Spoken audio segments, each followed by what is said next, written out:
Di sini ada 5 unsur dalam komunikasi dalam organisasi. Itu yang pertama itu pengirim.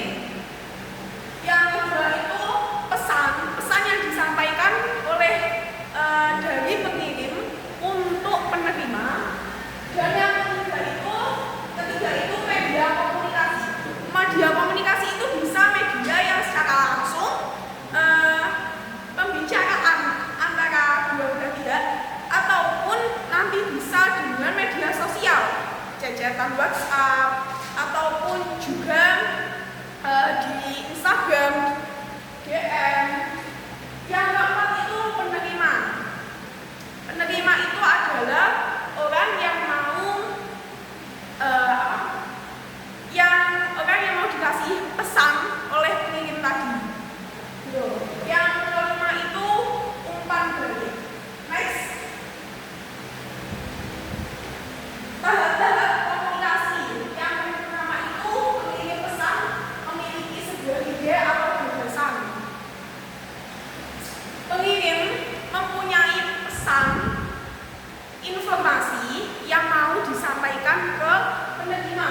Yang kedua itu pengirim pesan melakukan berada atau gagasan sebuah pesan. Ini tuh kayak memikirkan pesan apa yang mau disampaikan. Yang ketiga itu pengirim pesan memproduksi pesan dalam sebuah media. Ini ketika tidak langsung, artinya itu di media sosial.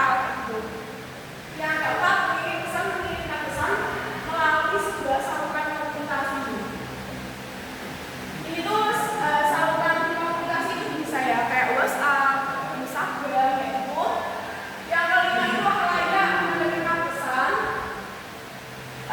Penerima dari orang yang dikirimi pesan itu telah menerima pesan.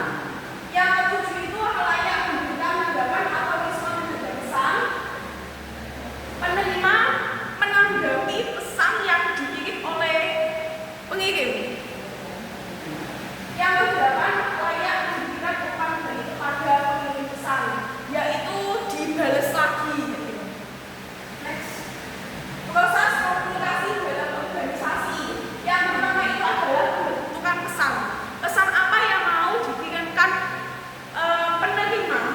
Pesan apa yang mau dikirimkan pengirim untuk penerima? Yang kedua itu adalah pembuatan pesan. Yang ketiga itu pemilihan saluran. Pemilihan saluran itu ya kayak memilih salurannya itu langsung atau online. Yang keempat itu adalah pengiriman pesan. Pesan dikirim. Yang kelima itu adalah penerimaan dan pemaknaan. Yang keenam itu adalah umpan balik. Ketujuh itu evaluasi. Dan kedelapan itu adalah mengatasi hambatan. Next. Hambatan komunikasi dalam organisasi.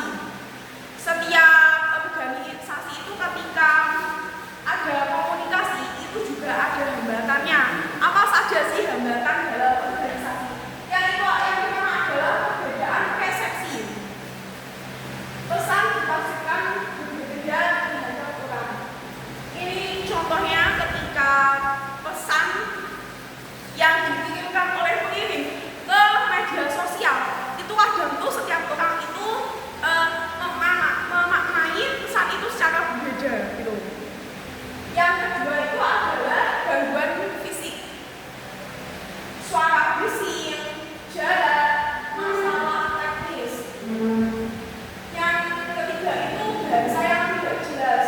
Bahasa yang tidak jelas itu contohnya itu yang tidak langsung. Maksudnya itu adalah terlalu rumit, terlalu banyak.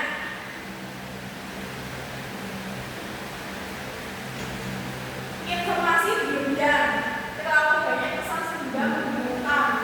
Ini itu juga berkaitan juga ke bahasa yang tidak jelas. Biasanya juga itu kadang bahasanya membingungkan.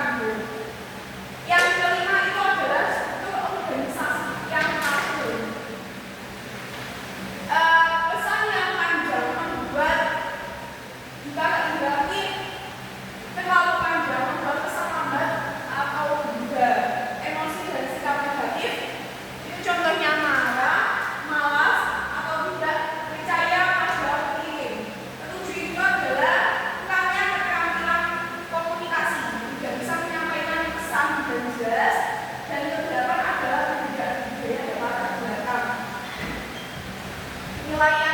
berbeda. Next. Oke, udah. Sekian penjelasan saya tentang komunikasi dalam organisasi.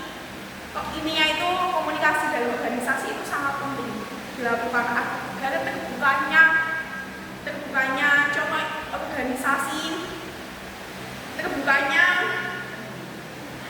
peserta,